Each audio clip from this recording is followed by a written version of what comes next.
Hello दोस्तों, नमस्कार। मैं ममतेश कुमार आप सभी का स्वागत करता हूं आपके अपने परिवार टीचिंग बाय रोजगार विद अंकित में।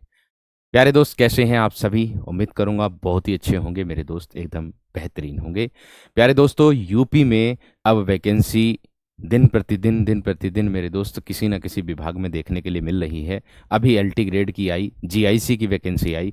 अब मेरे दोस्त आपके लिए यूपी में असिस्टेंट प्रोफेसर की वैकेंसी आप लोगों को देखने के लिए मिली, जिसका नोटिफिकेशन आ चुका है, फुल नोटिफिकेशन, जिसके बारे में मैं आप लोगों को इस वीडियो में बताऊंगा। कौन इस फॉर्म को भर सकता है, कौन नहीं भर सकता, सारी चीजें, किसके पास योग्यता है या नहीं है, वो सारी चीजें मेरे दोस्त इसके बारे में मैं आपको बताऊंगा। इसमें मेरे दोस्त आपकी 1253 पद मेरे दोस्त आप लोगों के आए हैं।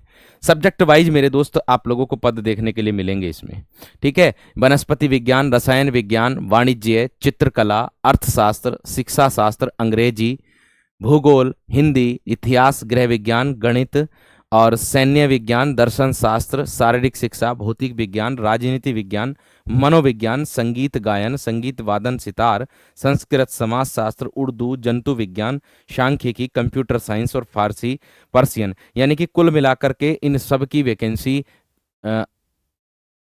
कैटेगरी वाइज दे रखी है मेरे दोस्त। और 1253 पद हैं टोटल आपके, ठीक है। महिलाओं के लिए भी मेरे दोस्त है, इसमें इधर दिया हुआ है महिलाओं का पोर्शन साइड में, ठीक। अब इसके आवेदन कब से शुरू होंगे, ये सारी चीजें मैं आप लोगों को बताऊंगा। देखिए, उत्तर प्रदेश लोक सेवा आयोग, विज्ञापन संख्या आई है मेरे दोस्त A7E1 2025, जिसके आवेदन मेरे दोस्त ये सहायक आचार्य होते हैं, जो मेरे दोस्त राजकीय महाविद्यालय में नियुक्त होते हैं, ठीक है। राजकीय महाविद्यालय में नियुक्त होते हैं, और ये समझिएगा मेरे दोस्त आपकी एक राजपत्रित गजेटेड वाली नौकरी मेरे दोस्तों, ऑफिसर वाली नौकरी है ये आपकी, ठीक है। यहां पर देखिएगा, ऑनलाइन आवेदन प्रारंभ होने की जो तिथि है वो आपकी 4/9/2025, अर्थात कहने का मतलब है आज से ही आप लोगों के आवेदन शुरू हुए हैं, 4 सितंबर से। ऑनलाइन परीक्षा शुल्क बैंक में जमा करने एवं ऑनलाइन आवेदन स्वीकार किए जाने की अंतिम तिथि जो है वो 6/10/2025 अर्थात 6 अक्टूबर है मेरे दोस्त आप लोगों की अंतिम तिथि। और ऑनलाइन प्रस्तुत आवेदन में सुधार, संशोधन, शुल्क समाधान की अंतिम तिथि भी दे रखी है इन्होंने, 13/10/2025। यदि आपका फॉर्म में कोई त्रुटि हो जाती है तो आप इस तारीख तक अपने फॉर्म की त्रुटि जो है वो सुधार सकते हैं, इसके बाद अन्यथा आप सुधारने का आपको कोई चांस, कोई मौका नहीं मिलेगा। इसके बाद मेरे दोस्त आप लोगों की ओटीआर की बात आती है। ओटीआर किसको बोलते हैं? वन टाइम रजिस्ट्रेशन होता है मेरे दोस्त ये। अब यहां पर दिया है, ऑनलाइन आवेदन करने से पूर्व अभ्यर्थी को ओटीआर यानी कि पंजीकरण नंबर प्राप्त करना अनिवार्य है, ठीक है। यानी कि ओटीआर नंबर आपको करना, यानी कि सबसे पहले आपको ओटीआर करना होगा। ओटीआर करने के बाद ही आपको फॉर्म फिल करना होगा। और ओटीआर नंबर कहां मिलेगा आपका? ऐसे अभ्यर्थी जिन्होंने ओटीआर नंबर प्राप्त नहीं किया है, वे ऑनलाइन आवेदन करने के 72 घंटे पूर्व यानी कि 72 घंटे पहले आयोग की वेबसाइट पर जाना है, ये वेबसाइट दे रखी है, से ओटीआर नंबर प्राप्त कर सकते हैं। ओटीआर नंबर प्राप्त करने के उपरांत ही आयोग की वेबसाइट पर ऑनलाइन आवेदन सबमिट किया जा सकता है, यानी कि जो आपका फॉर्म है उसको बाद में सबमिट आप कर सकते हो नंबर प्राप्त करने के बाद, ठीक है। इसके बाद मेरे दोस्त आप लोगों का आता है एप्लीकेशन की फीस कितनी, यानी कि आपकी जो फीस है वो कितनी है। अनारक्षित, आर्थिक रूप से कमजोर वर्ग, अन्य पिछड़ा वर्ग की जो परीक्षा शुल्क है मेरे दोस्त आपका 100 रुपए होगा, और प्रक्रिया शुल्क आपकी 25 होगी। कुल मिलाकर के आप लोगों का मेरे दोस्त 125 होगा। ऑनलाइन प्रक्रिया शुल्क जो ले रहे हैं वो 25 रुपए ले रहे हैं।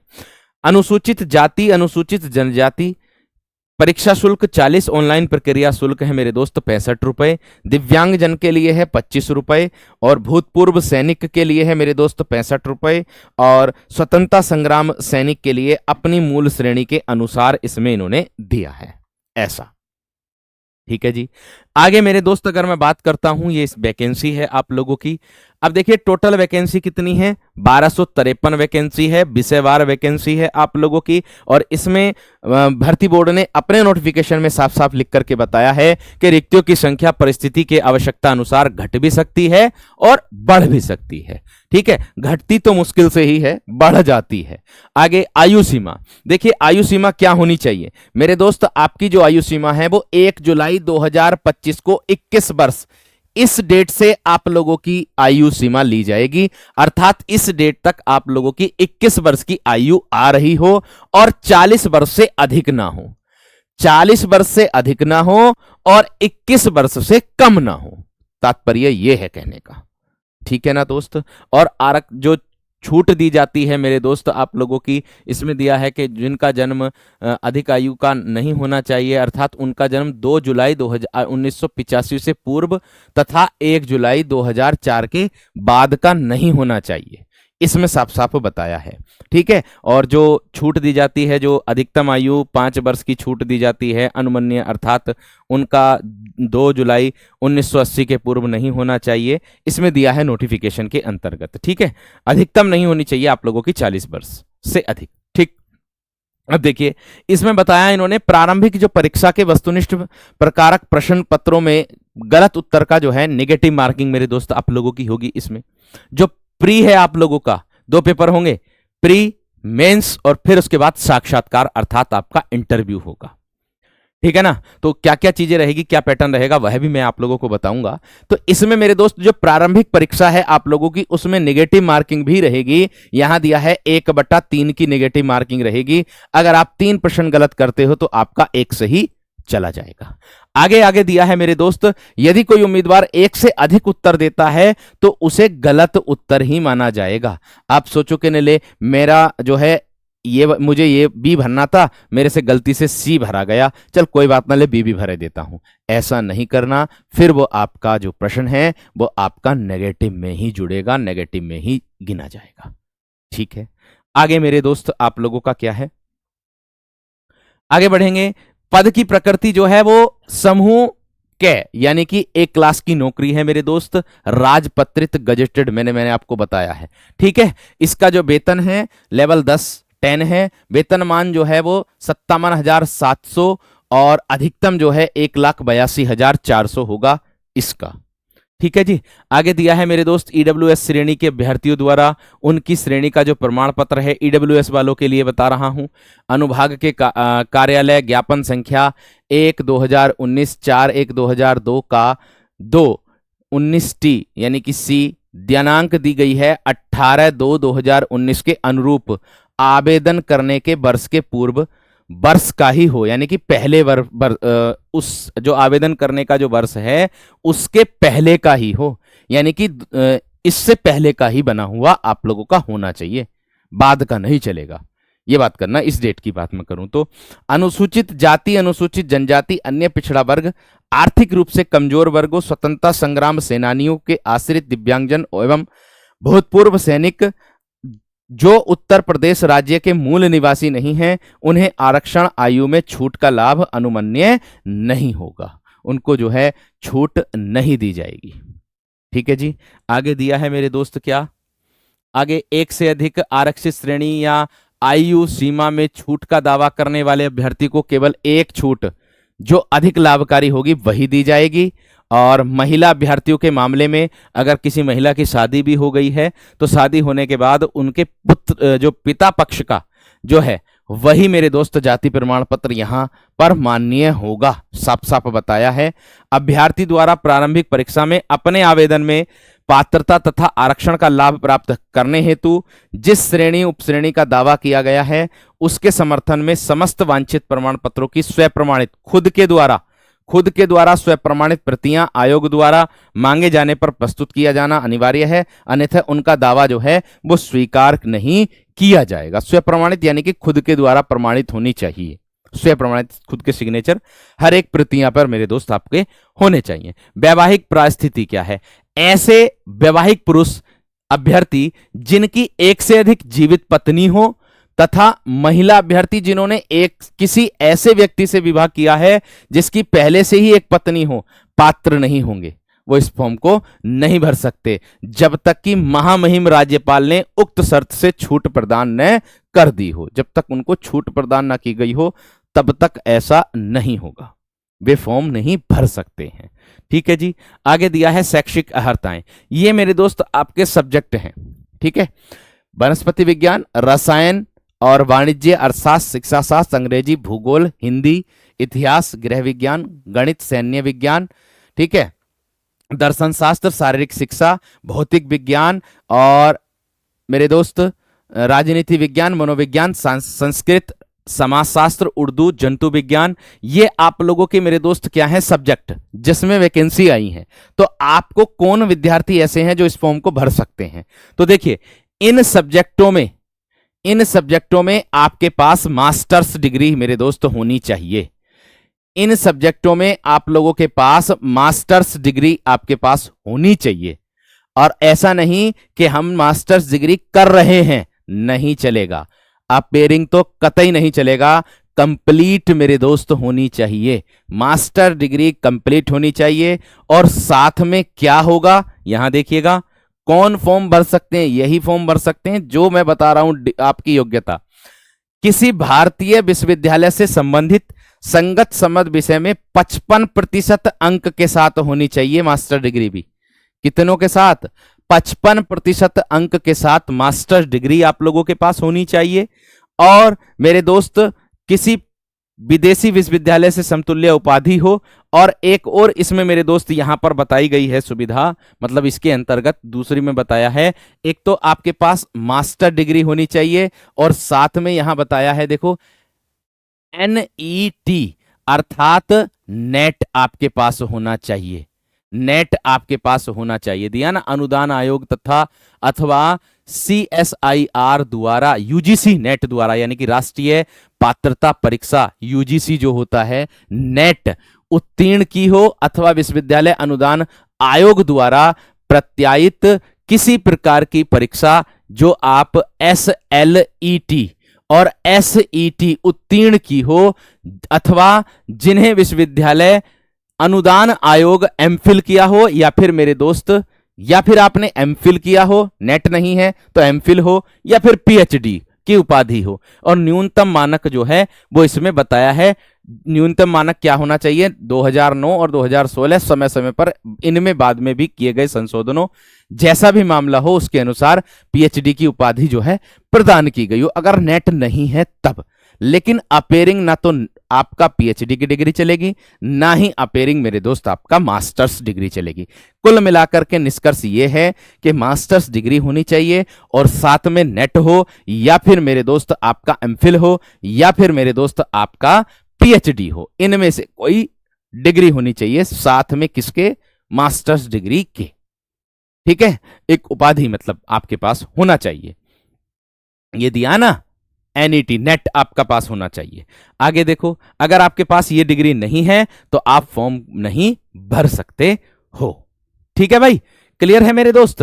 आगे देखो, यहां पर दिया है अनुमानी आहर्ताएं, अन्य बातें समान होने पर ऐसे अभ्यर्थी को सीधी भर्ती में मामले में अधिमान दिया जाएगा। कैसा? प्रादेशिक सेना में 2 वर्ष की न्यूनतम अवधि तक सेवा अगर की हो, या नेशनल क्रेडिट कोर का B प्रमाण पत्र आप लोगों के पास हो, तो थोड़ा सा क्या मिलेगा आप लोगों को, यानी कि अन्य बातों में समान होने पर ऐसे अभ्यर्थी को सीधी भर्ती के मामले में अधिमान, यानी कि अगर आपके एक आप हो और एक और बच्चा है, दोनों बच्चों के नंबर आपके समान बैठ रहे हैं, बराबर बैठ रहे हैं, तो अगर आप में से किसी एक के पास भी ये होगा, ये डिग्री होगी, यानी कि या राष्ट्रीय क्रेडिट कोर B प्रमाण पत्र आपके पास होगा, तब आपको मेरे दोस्त NCC जो होती है, B क्रेडिट को B वाला जो है, तब आपको वरीयता दी जाएगी, उसको छोड़ दिया जाएगा। नंबर अगर पूर्णांक अगर आपके पूरे हैं दोनों के, तब बराबर हैं, समान हैं, तब ठीक है, तब आपको अर्हता दी जाएगी, अधिमान दिया जाएगा, ये इसका कहना है। आगे देखो, यहां लिखित परीक्षा के संबंध में मेरे दोस्त आप लोगों को दिया गया है, तो मैं आप लोगों को बता दूं, जो लिखित परीक्षा है मेरे दोस्त आप लोगों की, वो OMR पर होगी।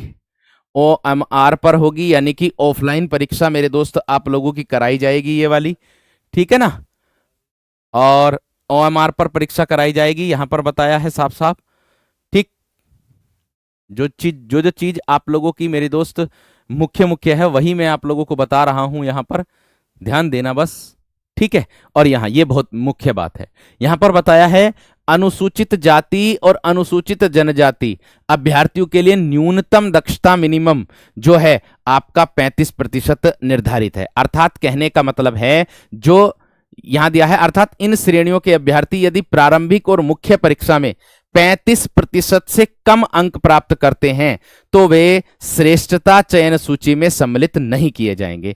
अर्थात अनुसूचित जाति और अनुसूचित जनजाति उन अभ्यर्थियों को मेरे दोस्त न्यूनतम अंक 35% लाने होंगे। ठीक है, और जनरल कैटेगरी वालों को कितने लाने हैं? 40% मेरे दोस्त, आपको 40% अंक लाने ही होंगे मुख्य या फिर प्रारंभिक परीक्षा में। साफ साफ इन्होंने क्राइटेरिया बता दिया। अगर इससे कम नंबर होंगे तो मेरे दोस्त आप असफल माने जाओगे। समझ में आ गई बात? आगे देखिएगा मेरे दोस्त इसके बाद। ठीक है, अगर कोई फर्जी पकड़ा जाता है तो मेरे दोस्त उसका फॉर्म जो है निरस्त कर दिया जाएगा, उस पर कार्रवाई भी की जा सकती है आयोग के द्वारा।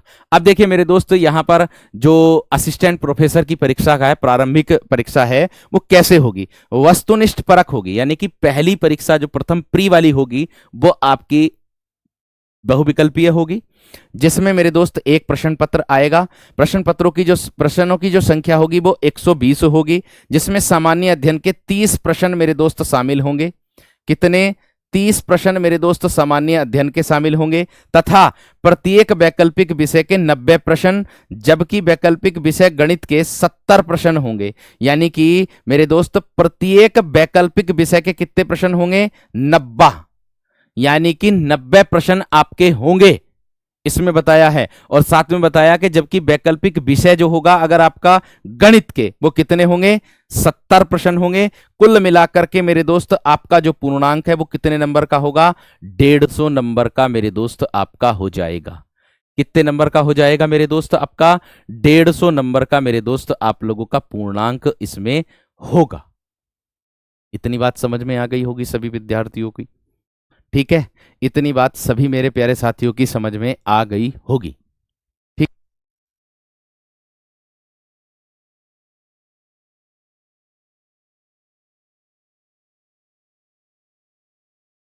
ठीक है ना प्यारे दोस्त? और 150 यहां पर दिया ना, कुल पूर्णांक जो होगा वो आपका 150 का होगा।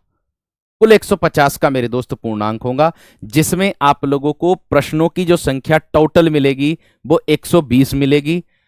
30 प्रश्न सामान्य अध्ययन तथा प्रत्येक वैकल्पिक विषय के जो हैं 90 प्रश्न मिलेंगे, और जबकि वैकल्पिक विषय एक आपका गणित होगा जिसके 70 प्रश्न इसमें दिए जाएंगे। इसमें बताया है साफ साफ, और 2 घंटे की समयावधि मेरे दोस्त आप लोगों की रहेगी इसमें। ठीक है, आगे क्या दिया है इसमें? यहां बताया है मेरे दोस्त आपका जो मुख्य लिखित परीक्षा है। ठीक है, इसमें क्या होगा? प्रश्नों की संख्या, प्रश्न पत्र की संख्या 1 होगी, प्रश्नों की संख्या 20 होगी, 10-10 करके मेरे दोस्त आपके होंगे, और कुल पूर्णांक होगा इसका आपका 200 का, एक 80 नंबर और एक 120 अंक, कुल मिलाकर के 200 अंक मेरे दोस्त आप लोगों का ये हो जाएगा। और इसकी समयावधि होगी 3 घंटा। अर्थात इसमें आप लोगों को मेरे दोस्त क्या लिखना है? यहां पर दिया है कि खंड ए के अंतर्गत 10 प्रश्न, लघु उत्तरीय प्रश्न जिनके उत्तरों की सीमा जो होगी 125 शब्दों में लिखना होगा। डेस्क्रिप्टिव मेरे दोस्त आपको लिखना होगा। यहां प्रत्येक प्रश्न 8 अंक का होगा। ठीक है, और बे में क्या दिया है मेरे दोस्त? 10 प्रश्न दीर्घ उत्तरीय प्रश्न होंगे, जिनके उत्तरों की जो सीमा है वो 200 अंक शब्दों में होगी, और प्रत्येक प्रश्न 12 अंक का मेरे दोस्त यहां पर होगा। कुल मिलाकर के 120 और 80 मिलाकर के 200 अंक का मेरे दोस्त आप लोगों का पेपर होना है। ये मुख्य परीक्षा की बात करूंगा, और बाद में आपका होगा मेरे दोस्त क्या? साक्षात्कार, जो आपका 25 अंक का साक्षात्कार मेरे दोस्त आप लोगों का होगा। तो ये है मेरे दोस्त आपका असिस्टेंट जो प्रोफेसर है उसका मेरे दोस्त एग्जाम पैटर्न की मेरे दोस्त आप लोगों की पैटर्न क्या है। ठीक है, ये मेरे दोस्त सामान्य अध्ययन में क्या क्या आने वाला है? सामान्य विज्ञान, राष्ट्रीय तथा अंतर्राष्ट्रीय महत्व की समसामयिक घटनाएं, भारत का इतिहास, ठीक है, भारतीय राज्य व्यवस्था और अर्थव्यवस्था, भूगोल, भारत तथा विश्व, है ना, मानसिक योग्यता तथा सांख्यिकी आंकड़ों का विश्लेषण। इसमें से आप लोगों के 30 प्रश्न आने वाले, ये समझ लीजिएगा आपका। इसमें से आप लोगों के 30 प्रश्न मेरे दोस्त आने वाले हैं। ये आप लोगों का ऑफिशियल नोटिस है, नोटिफिकेशन आया था, ठीक है, उसके अनुसार आप लोगों का मेरे दोस्त मैंने आपको बताया है। और ये देख लीजिएगा मेरे दोस्त, इसका जो सिलेबस है वो सबका सिलेबस मेरे दोस्त मतलब सब्जेक्ट वाइज दिया हुआ है आप लोगों का, ठीक है। सब विषयों का सब्जेक्ट वाइज सिलेबस मेरे दोस्त दिया हुआ है, क्या क्या चीजें इसमें आने वाली है, ठीक। तो इसका विशेष तरीके से ध्यान रखना है। यदि आपका कोई डाउट रह गया है तो आप वीडियो में कमेंट सेक्शन में मुझ तक पहुंचा सकते हैं। धन्यवाद, नमस्कार।